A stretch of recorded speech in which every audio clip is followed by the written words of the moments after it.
नमस्कार, विपक्ष ऑलवेज बेदम देख रहे हैं आप। मैं हूं आपके साथ पूजा।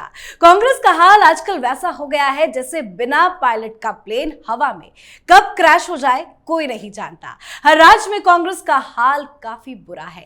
राजस्थान में गहलोत पायलट लड़ रहे हैं, छत्तीसगढ़ में सब कुछ गड़बड़ ही गड़बड़ है, कर्नाटक में तो जबरदस्त अंदरूनी कला है, केरल में तो गजब विस्फोट हो गया है और बिहार से लेकर महाराष्ट्र तक कांग्रेस की मोहब्बत की दुकान में नफरत का सामान बिक रहा है। कांग्रेस के नेता राहुल गांधी की लीडरशिप को स्वीकार ही नहीं कर पा रहे हैं, तो हर राज्य में तो कांग्रेस पूरी फंसी है ही। चर्चा करने बैठ जाए तो काफी वक्त लग जाएगा, पर आज अपने शो में आपको कांग्रेस के कुछ राज्यों में मचे बवाल की ताजा डिटेल्स देंगे। साथ ही चर्चा बिहार को लेकर भी करेंगे, क्योंकि बिहार में विधानसभा का चुनाव है। अमित शाह के बिहार दौरे के दौरान कई महत्वपूर्ण बैठकें हुई हैं। एनडीए के नेताओं के बीच बैठक में बिहार विधानसभा चुनाव का रोड मैप तैयार किया गया है, तो दूसरी तरफ महागठबंधन में दरार है। तो आज विपक्ष की इन्हीं मुसीबतों पे चर्चा करेंगे। चर्चा के लिए मेरे साथ स्टूडियो में मौजूद है कैपिटल टीवी के editor in chief doctor Vinish Kumar और एग्जीक्यूटिव एडिटर राजीव जी। सर, आप दोनों का बहुत बहुत स्वागत है। धन्यवाद। सर, कांग्रेस पार्टी के अच्छे दिन कब आएंगे? देखिए, कांग्रेस पार्टी को तो लग रहा है कि उनके अच्छे दिन आ गए हैं। एक अजीबोगरीब एक नैरेटिव कांग्रेस पार्टी के अंदर चल रहा है। जी। और वो ये चल रहा है कि राहुल गांधी अभी फुल फॉर्म में है और राहुल गांधी सब कुछ अच्छा कर देंगे। राहुल गांधी हर जगह जो है ग्राउंड से जुड़े हुए लोगों को लेकर के आ जाएंगे और राहुल गांधी लगातार मीटिंग पे मीटिंग भी कर रहे हैं। तो सबसे ज्यादा परेशान कौन है? इनके एक्टिविज्म से सबसे ज्यादा परेशान मल्लिकार्जुन खड़गे हैं। उनको लग रहा है कि इतना सब कुछ हो रहा है, बिहार में इंचार्ज बना दिया किसी को, उप इंचार्ज बना दिया किसी को, कर्नाटक के ऊपर मीटिंग कर रहे हैं, बाकायदा केरल के अंदर बवाल मचा हुआ है और हमसे कोई पूछ नहीं रहा। बड़ी दिक्कत है। कोई नेता जाता है, उससे पूछता है कि भाई साहब ऐसा हो गया, हमको क्या मालूम, उधर पूछो, इधर हमसे मत पूछो, मैं कुछ नहीं हूं। और उधर पूछने की हिम्मत नहीं है। अरे उधर कौन जाना है? जिसको पार्टी से बाहर जाना है वो उधर पूछे। उधर कोई सुनवाई है, वहां तानाशाही है। तो एक दिक्कत जो कह रहे हैं बेदम हो गया है कांग्रेस पार्टी के बड़े बड़े लीडर जो दिल्ली के अंदर बैठे हुए हैं। लेकिन एक माने ये भी मानना पड़ेगा कि भाई लोकल स्तर पे जो लीडर्स हैं, जहां जहां से जैसे बिहार में उन्होंने बदलाव किया या और भी जगह जो बदलाव किए जा रहे हैं, वो कुछ लोगों को वो ऊर्जा का संचार पार्टी के अंदर कर रहे हैं। लेकिन मामला यहीं पे खत्म नहीं हो रहा है। समझ में नहीं आ रहा है तेजस्वी यादव को, समझ में नहीं आ रहा है अखिलेश यादव को, समझ में नहीं आ रहा है शरद पवार को, उद्धव ठाकरे को, ममता बनर्जी को, ये इंडी गठबंधन को तो नाश करने पर तुले हुए हैं। हर जगह यही मैसेज दिया जा रहा है इन एवरी स्टेट कि भाई इंडी गठबंधन को उधर पीछे रखो, मोदी से बाद में लड़ेंगे, पहले खुद को मजबूत करो। तो ये जो राहुल गांधी जो कर रहे हैं वो उनको आप ये कह सकते हैं कि भाई थोड़ी सी जो विजन जो लीडर का होता है वो दो हिसाब से चलना चाहिए। एक, आप संगठनात्मक बदलाव करते हो, ऑल राइट, कि आपको लग रहा है, लेकिन सिर्फ संगठनात्मक बदलाव करके आप टर्न अराउंड कर लोगे, ये पॉसिबल नहीं है। पॉलिटिकल मैसेजिंग क्या जा रहा है, it is also equally important. अभी दिक्कत ये हो रही है कि वैचारिक दृष्टि पे, पॉलिटिकल मैसेजिंग के स्तर पे और एजेंडा के स्तर पे राहुल गांधी बिल्कुल लॉपसाइडेड है। कुछ दिन पहले क्या था कि भाई अडानी उठा रहे हैं तो रफाल उठा रहे हैं, तो मुद्दे उठा देते हैं और संगठन खराब हो जाता है। अभी संगठन को उठाने की कोशिश कर रहे हैं, मुद्दे गिर गए हैं। तो ये कभी भी जिसको कहते हैं कि भाई एक बैलेंस, ऐसा माहौल जो आपने कहा भाई अच्छे दिन तो तभी लौटेंगे when your narrative and your organisation दोनों एक दूसरे के साथ सामंजस्य बिठा करके एक कोऑर्डिनेटेड अटैक हो। ये मिसिंग हो रहा है, इसलिए अभी अच्छे दिन आने में टाइम। लेकिन ये जो थोड़े बहुत एक्टिव है, मीटिंग्स कर रहे हैं, लोगों से मुलाकात कर रहे हैं, उसका संदेश ये भी है कि उनको विदेश भागना है, अमेरिका जा रहे हैं। लेकिन सर, लीडरशिप को लेकर राहुल गांधी की तो सवाल है। अलग अलग राज्यों में क्या फिलहाल चल रहा है, ताजा स्थिति क्या है कांग्रेस के अंदर? देखिए, कांग्रेस के अंदर नीचे से ऊपर तक अगर डिस्ट्रिक्ट कांग्रेस कमेटी की बैठक ली राहुल गांधी ने। मध्य प्रदेश के लिए लिया, उत्तर प्रदेश के लिए लिया, राजस्थान के लिए लिया। ये सारे डिस्ट्रिक्ट कमेटी बनाए जा रहे हैं।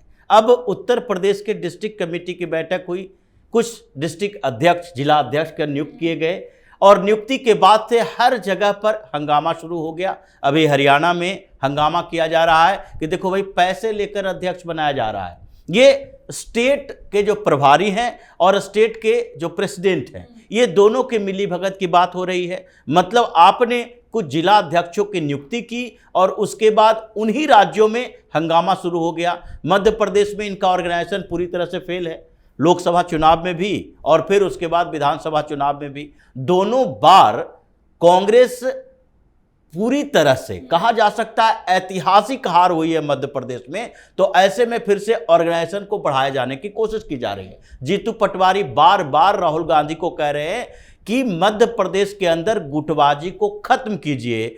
कमलनाथ को फिर से बोलिए कि कहीं कुछ तो थोड़े बहुत दिखाई पड़ जाए। दिग्विजय सिंह को बोलिए कि मध्य प्रदेश के अंदर तो एक बार घूम ले, सिर्फ दिल्ली की यात्रा करने से कुछ नहीं होगा। तो ये स्थितियां मध्य प्रदेश के भी अंदर है। राजस्थान में अभी साइलेंट मोड में कांग्रेस है और सचिन पायलट तो अपने आगे का रास्ता कुछ और देख रहे हैं। अशोक गहलोत रिटायरमेंट की प्लानिंग बना रहे हैं। तो जिस तरीके से अलग अलग राज्यों में कांग्रेस की स्थिति चल रही है, उसमें जो सबसे मजबूत गढ़ रहा है कांग्रेस के लिए, यानी कि साउथ इंडिया, जहां राहुल गांधी को सबसे ज्यादा भरोसा होता है और जहां के सबसे ज्यादा नेता राहुल गांधी के इर्द गिर्द घूम रहे हैं, यानी केरल में ऐसी स्थिति हो गई है कि कांग्रेस जो पिछले 2 बार से सत्ता से बेदखल हो चुकी है और इन लोगों को लगता है कि चलो नेचुरली वहां अगर एलडीएफ की सत्ता जाएगी तो यूडीएफ की आएगी। वो नेचुरली परिवर्तन को भारतीय जनता पार्टी ने साफ कर दिया है। भारतीय जनता पार्टी का एक भी विधायक वहां नहीं है, लेकिन फिर भी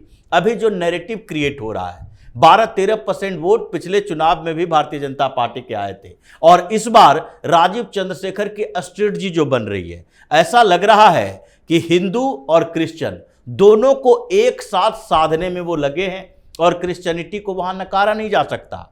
जो कांग्रेस का सबसे नजदीकी पार्टनर है और दोनों के बीच सीटों का बंटवारा होता है, वो है इंडियन यूनियन मुस्लिम लीग, यानी मुस्लिम लीग और कांग्रेस, ये दोनों बड़े पार्टनर है यूडीएफ में। अब मुस्लिम लीग के कारण क्रिश्चियन वहां नाराज दिख रहे हैं। अभी वक्फ बोर्ड संशोधन विधेयक पर वहां के कैथोलिक क्रिश्चियन काउंसिल ने सीधे तौर पर कह दिया है कि नहीं भाई, हम वक्फ बोर्ड संशोधन विधेयक का समर्थन करेंगे। अब ऐसे में पूरा स्ट्रक्चर जो केरल में विधानसभा का है, उसमें अगर 33 मुस्लिम विधायक हैं तो 30 अभी क्रिश्चियन विधायक भी हैं और ये पूरा क्रिश्चियन वर्सेस मुस्लिम वहां चल रहा है। बीच में हिंदू आ गए हैं और क्रिश्चियन वर्सेस मुस्लिम में भारतीय जनता पार्टी की स्ट्रेटजी रही है कि क्रिश्चियन को अपने साथ लाओ, हिंदू हमारे साथ धीरे धीरे आ ही रहे हैं। तो ऐसे में केवल एलडीएफ यूडीएफ नहीं बल्कि भारतीय जनता पार्टी का गठबंधन दिख रहा है। साउथ इंडिया में केरल गया तो उसके बाद कर्नाटक में तो ऐसे ही विस्फोटक स्थिति है।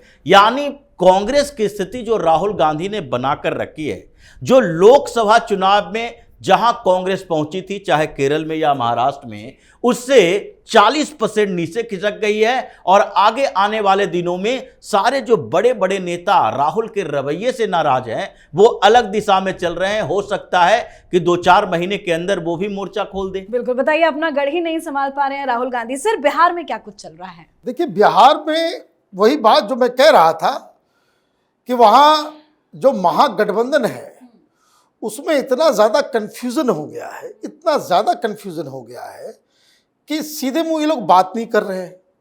अभी आपने अध्यक्ष बनाया, अभी आपने इंचार्ज बदला, डिप्टी इंचार्ज बदला और मज़ेदार बात यह है कि अभी तक ये लोग लालू यादव से आशीर्वाद लेने नहीं पहुंचे।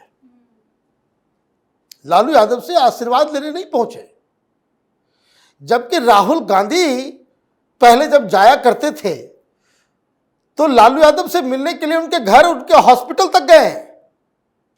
आप इस चीज को समझिए कि राहुल गांधी पटना में कोई प्रोग्राम कर रहे हैं तो आपने देखा होगा मटन खा रहे हैं तो कभी ये बन रहा है वो बन रहा है।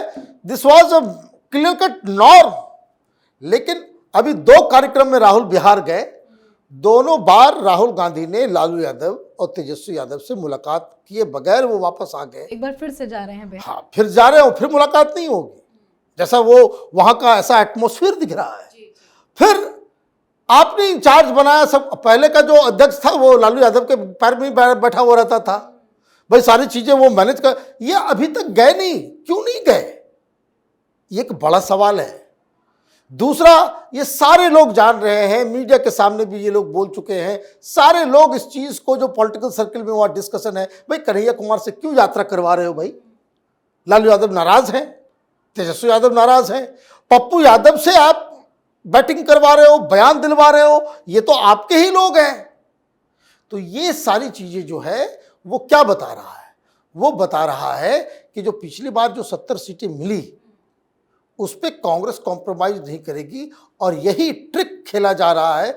तो कहने का मतलब ये है कि तेजस्वी यादव भी अभी कांग्रेस के बारे में कुछ नहीं बोल रहे, कन्हैया के बारे में कहते हैं बेकार की बात है। कन्हैया से भी पूछा जाता है भाई तेजस्वी लालू यादव नाराज हैं आपकी इससे, तो बोले भाई दूसरी बात करो, ये बात मत करो। तो ये सारा कंफ्यूजन वाली जो स्थिति है, और उधर मालूम चल रहा है कि वो वीआईपी पार्टी, उसने भी अलग इफ्तार मनाई, इधर इफ्तार हुआ वो आया नहीं, वो मुजफ्फरपुर में बैठा था और वो कह रहा है कि हमको 30-40 सीट हमको भी चाहिए, वो ओपन डिक्लेयर करके।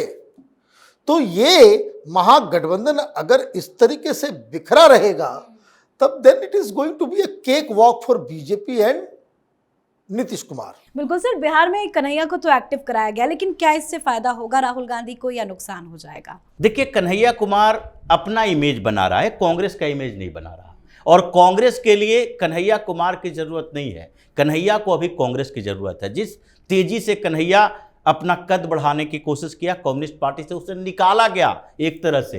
ये नहीं है कि कम्युनिस्ट पार्टी को वो छोड़ कर गया, उसे लग रहा था कि एक बार लोकसभा में टिकट तो मिल गई, लेकिन आगे अब कम्युनिस्ट पार्टी में कोई जिम्मेदारी नहीं मिलेगी, इसीलिए वो कांग्रेस की तरफ बढ़ा। कि राहुल गांधी अभी सोच रहे हैं कि कुछ और नए चेहरे को लाया जाए और उसमें हम फिट बैठ सकते हैं, क्योंकि दिन भर तो मोदी के खिलाफ ही बोलते हैं और राहुल गांधी को ऐसे नेता चाहिए। इसलिए कन्हैया कुमार अपना इमेज बनाने की कोशिश कर रहा है। उसको पता है कि कांग्रेस के अंदर प्रमोट होते होते हमें अभी 20 साल लग जाएगा बिहार में। बिहार का कोई भी सीनियर कांग्रेस लीडर इसे एक्सेप्ट नहीं कर सकता, और वहां का समीकरण भी जो है वो इसके अनुकूल नहीं है कांग्रेस के लिए। तो ऐसे में कन्हैया चाह रहा है कि यात्रा कर रहे हैं, रैली कर लें, कहीं भी एडजस्ट होने की जरूरत पड़े, या फिर अगर मौका मिले तो इंडिपेंडेंट चुनाव लड़ लें। हो सकता है इसको मौका मिले तो ये प्रशांत किशोर के साथ भी चला जाए, ऐसी स्थिति इसकी हो गई है, क्योंकि चुनावी राजनीति में तो पिछड़ गया। पहली बार लोकसभा चुनाव लड़ा, बेगूसराय से हार गया, दूसरी बार इसे दिल्ली से लड़ाया गया, वो भी हार गया। अब विधानसभा में भी कभी जीत जाए ये भी संभावना कम दिख रही है। तो वो चाहता है कि चुनावी राजनीति में कैसे भी स्थापित हो जाए, इसीलिए कांग्रेस के नेताओं ने ही गेम किया।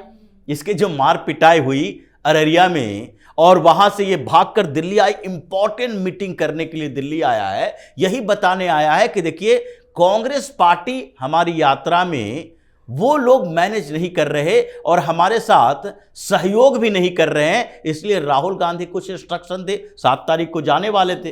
तो ऐसी स्थिति कन्हैया के लिए पैदा हो गई है कि वहां पर वो राजनीतिक तौर पर कांग्रेस के लिए फायदेमंद नहीं होंगे, और कांग्रेस के जो स्थानीय लीडर हैं, लोकल लीडर हैं, अगर राहुल गांधी को कन्विंस कर लेते हैं तो चुनाव आते आते कन्हैया कुमार फिर से बिहार की राजनीति से गायब हो जाएगा। बिल्कुल सर, बहुत बहुत धन्यवाद सर आप दोनों का। धन्यवाद। तो विपक्ष में कुछ भी ठीक नहीं चल रहा है। अलग अलग राज्यों में कांग्रेस पार्टी के अंदर कला है, विस्फोट अब होने के आसार हैं। बिहार में चुनाव है, वहां भी महागठबंधन में दरार है। कांग्रेस के फैसलों से साफ है कि अब कांग्रेस बिहार में अलग मोड में चलना चाहती है। कांग्रेस अब सिर्फ तेजस्वी यादव के भरोसे नहीं रहना चाहती, इसीलिए कन्हैया को उनके बराबर का कद देने की तैयारी भी की जा रही है। पर दिक्कत ये भी है कि कांग्रेस के ही कुछ नेता कन्हैया कुमार से काफी नाराज है। तो इन तमाम मुद्दों पर आपकी क्या कुछ राय है, कमेंट करके लिखिएगा। देखते रहिए कैपिटल टीवी। नमस्कार।